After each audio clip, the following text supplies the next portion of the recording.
Good afternoon. Recently I've been dealing with an individual from the Anderson group trying to claim that the 1 Corinthians 7:26 through 28 is not dealing with 27 through 28 is not dealing with divorce and remarriage, which clearly it is. Going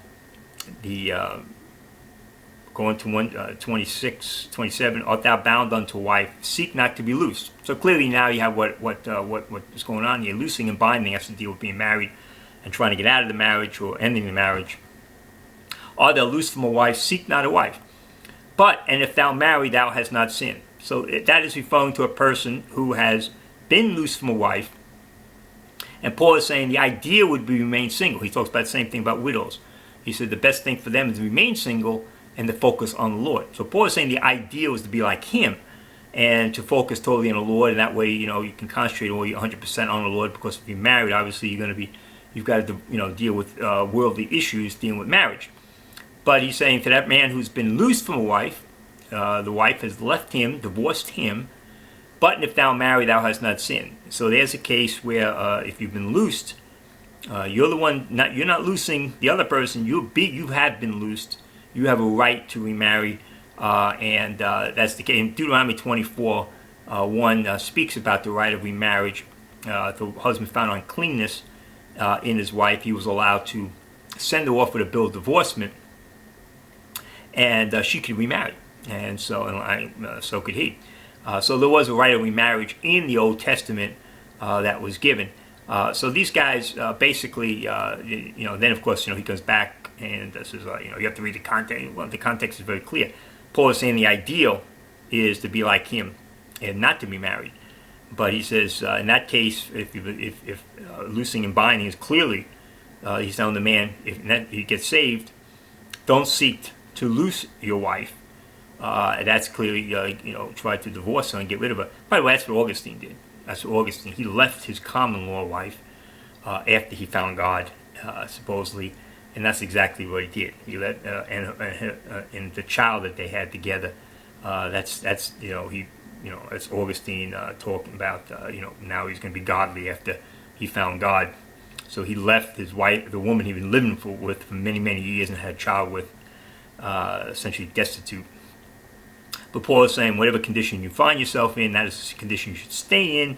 That's why he tells believers who are in a marriage and their spouses are unbelievers at that situation, not to leave them, not to divorce them. But if the unbelievers have left them, they are free to be married. That would be a loosing. The unbeliever has loosed them, and therefore they are free to be married. And that'd be justified in that case. Likewise, even if a believing spouse leaves you, has loosed you, you're free to remarry. So don't let these guys con you with this nonsense and the issue of fornication in Matthew 19:9, and try to say it's limited and it doesn't include adultery. The reality is fornication as a now way of approaching and a very broad connotation, which includes all sexual sins, including adultery. It's just if you want to get more specific, you talk about adultery in a specific way, but fornication includes both. When you talk about it in a general way, because all kinds of sins, sexual sins. So that's the issue there, and this is how this. And then of course this guy was trying to claim that Anderson addressed those issues in Matthew 19:9 and 1 Corinthians 7, which he did not. So this is again just a way to avoid the truth, and then we deal with these guys. It's you need to read the scriptures, you need the context. Now the context is very clear. He's talking about someone who's been divorced from his wife. His wife has left him. Or in the verse it talks about wives leaving their husbands and should not remarry, should not marry. So what happens? The wife leaves the husband and does marry. That husband is not allowed to remarry? Of course not. Of course he's allowed to remarry. He's in that case. Now the ideal thing is for to reconcile with the husband. But if she goes off and marries someone else, he has every right to remarry himself. Or in that case, she tells him I'm not coming back, and it's over, whatever. He has a right to remarry. I mean, the marriage is over, and you have to have some official legal aspects to it.